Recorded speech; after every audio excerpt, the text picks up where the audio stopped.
My girlfriend was considered a princess charming in our social circle, but during my birthday celebration on a yacht she pushed me into the sea just to impress another guy from our university, making fun of my fear of water.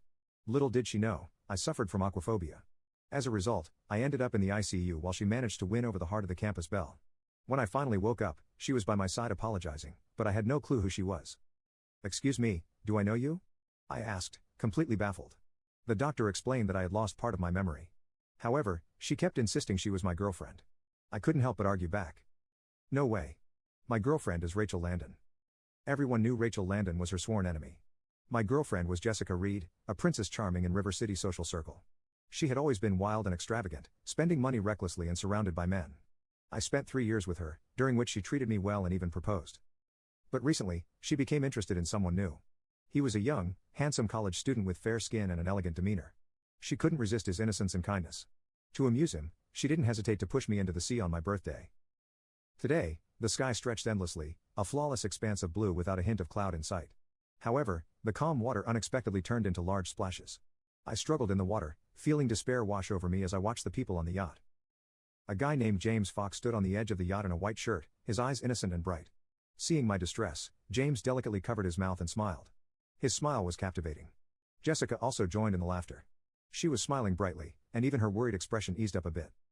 By the time she heard my cries for help, I was already sinking. The sensation of drowning was suffocating. I had nearly drowned as a child, and ever since, I'd been terrified of water. I hadn't wanted to celebrate my birthday on a yacht, but I couldn't resist Jessica's persuasion. However, when I arrived on the yacht, I found not only our usual friends but also a handsome stranger. Jessica doted on him, serving him drinks and fruit, even giving him the first slice of cake. Her attentiveness, which she hadn't shown me in a long time, struck me as odd. I immediately sensed something was wrong, but I never suspected her. It wasn't until she pushed me into the sea that it hit me. Jessica had a change of heart. She watched me slowly sinking, leisurely lifting her sunglasses onto her forehead, squinting as she looked at me struggling in the water and began to mock. "Stellan, are you really that helpless in the water? Quit pretending. Just come up already. James finds you entertaining enough, no need to keep up the act." The mocking laughter was grating. "Jessica, it seems like he really can't swim," someone yelled out after sensing something was amiss, and swiftly tossed a life buoy to me, but by then, my body was already sinking. "Save him." The scene was chaotic, and several people worked together to rescue me onto the yacht. But even after several rounds of CPR, I didn't wake up. My body gradually grew colder.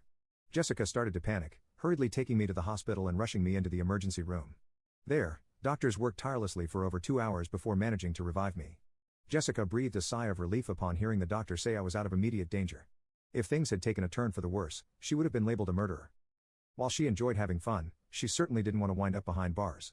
It wasn't until the next day that I woke up in the hospital bed.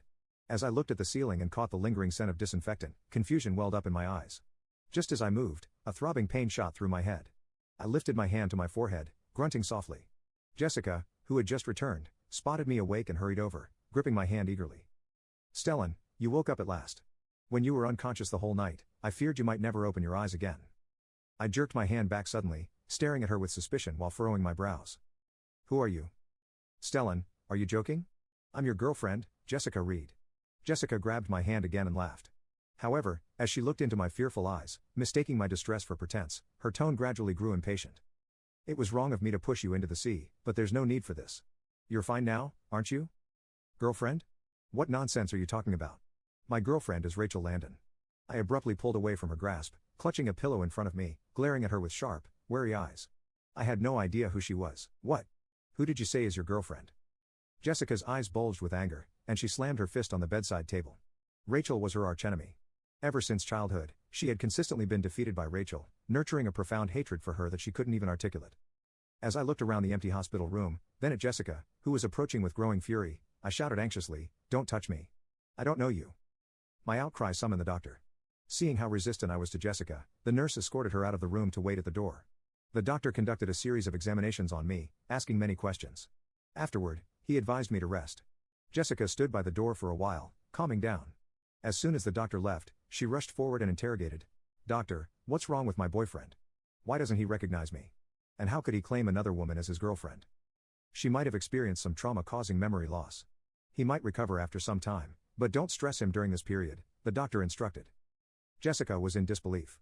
How could he just forget about her?